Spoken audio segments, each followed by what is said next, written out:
Job spake and said, verse 3, let the day perish wherein I was born, and the night in which it was said, there is a man-child conceived.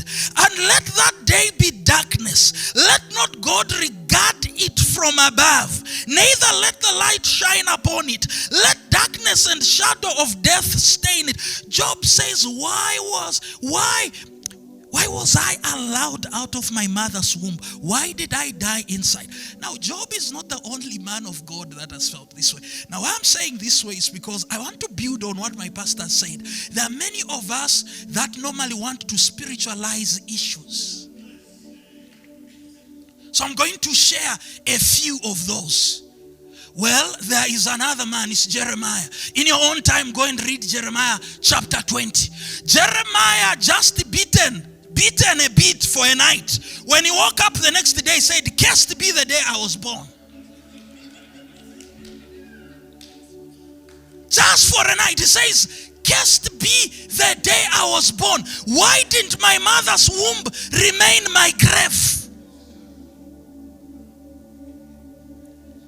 That's Jeremiah. He has felt the pain. This is Job. Now, I do not know whether in here there is somebody who one day walked out of their house, left the wife, and reached outside and said, cursed be that day I said I do.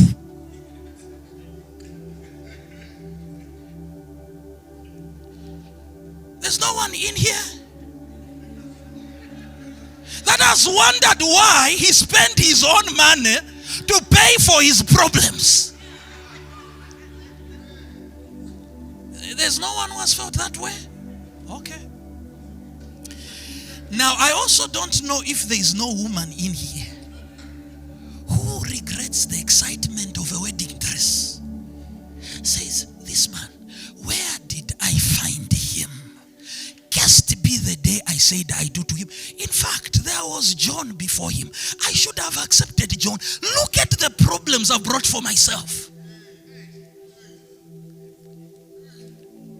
There's no one who has regretted their marriage in here. No, don't raise your hand because you might sleep outside.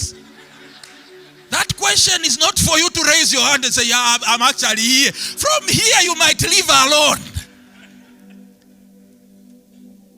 I do not know if there is no one who has regretted their job.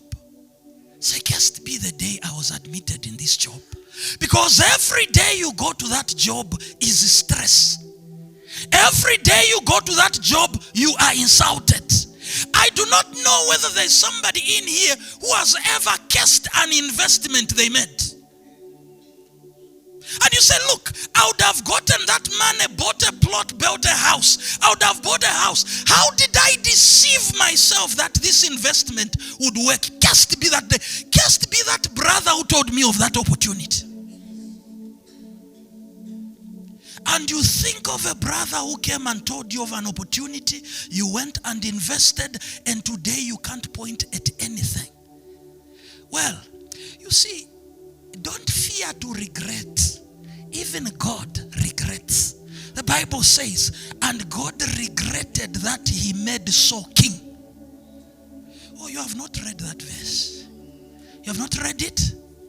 And God regretted that he had made Saul a king. Now that's God who cannot err. What of you whose judgment is limited to your experience and the knowledge of the few things you have read? You are bound to error. Do not fear to regret.